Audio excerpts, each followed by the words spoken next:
हिंदू धर्म में सती माता की कथा बहुत ही पवित्र और भावनात्मक मानी जाती है।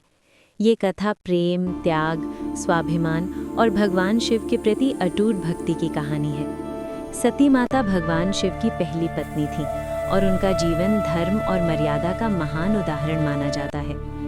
प्राचीन काल में एक महान राजा थे जिनका नाम दक्ष प्रजापति था। वे बहुत शक्तिशाली और घमंडी राजा थे। उनके मन में भगवान शिव के प्रति सम्मान नहीं था, क्योंकि शिव साधारण वेशभूषा में रहते थे, शरीर पर भस्म लगाते थे और शमशान में निवास करते थे।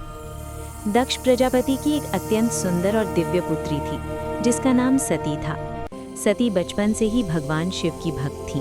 उन्होंने मन ही मन शिव को अपना पति मान लिया था। जब सती बड़ी हुई तो उन्होंने भगवान शिव को पाने के लिए कठोर तपस्या की।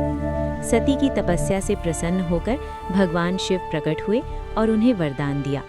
बाद में ब्रह्मा और अन्य देवताओं के आग्रह पर सती और भगवान शिव का विवाह हुआ। ये विवाह बहुत ही दिव्य और भव्य था। देवता, ऋषि और गंधर्व सभी इस विवाह में शामिल हुए। लेकिन सती के पिता दक्ष प्रजापति इस विवाह से खुश नहीं थे। उन्हें लगता था कि शिव एक योगी हैं और राजकुमारी के योग्य नहीं हैं। इसी कारण उनके मन में शिव के प्रति घृणा और अहंकार बढ़ता गया। कुछ समय बाद दक्ष प्रजापति ने एक बहुत बड़ा यज्ञ आयोजित किया। उन्होंने सभी देवताओं, ऋषियों और राजाओं को उस यज्ञ में आमंत्रित किया, लेकिन जानबूझकर भगवान शिव और सती को निमंत्रण नहीं भेजा। जब सती को इस यज्ञ के बारे में पता चला तो उन्होंने भगवान शिव से कहा कि वे अपने पिता के घर जाना चाहती हैं। भगवान शिव ने उन्हें समझाया कि बिना निमंत्रण के जाना उचित नहीं होगा और वहां उनका अपमान हो सकता है। लेकिन सती अपने पिता से मिलने की इच्छा को रोक नहीं सकी और वे यज्ञ में चली गईं। जब सती यज्ञस्थल पर पहुंची तो वहां किसी ने उनका स्वागत नहीं किया। उनके पिता दक्ष प्रजापति ने भी उनका अपमान किया और भगवान शिव के बारे में अपशब्द कहे। ये सुनकर सती को बहुत दुख हुआ। उन्हें लगा कि उनके प्रिय पति का अपमान सहना उनके लिए असहनीय है। सती ने क्रोध और दुख में सभा के बीच कहा कि जिस शरीर को उन्होंने अपने पिता के घर से पाया है वो शरीर अब उनके लिए बोझ बन गया है, इसलिए वे इस शरीर को त्याग देंगी। ये कहकर सती ने यज्ञ की अग्नि में स्वयं को समर्पित कर दिया। इस प्रकार उन्होंने अपने प्राण त्याग दिए।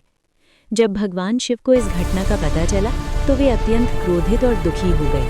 उनके क्रोध से उनके जटाओं से एक भयंकर योद्धा प्रकट हुआ जिसका नाम वीरभद्र था। भगवान शिव ने वीरभद्र को आदेश दिया कि वो दक्ष प्रजापति के यज्ञ को नष्ट कर दे। वीरभद्र और शिवगणों ने यज्ञस्थल पर पहुंचकर भयंकर विनाश किया। उन्होंने यज्ञ को तोड़ दिया और दक्ष प्रजापति का सिर काट दिया। बाद में देवताओं और ऋषियों के निवेदन पर भगवान शिव का क्रोध शांत हुआ। उन्होंने दक्ष प्रजापति को जीवन दान दिया, लेकिन उनके सिर की जगह बकरे का सिर लगा दिया। सती के वियोग में भगवान शिव बहुत दुखी हो गए। वे सती के शरीर को लेकर पूरे ब्रह्मांड में घूमने लगे।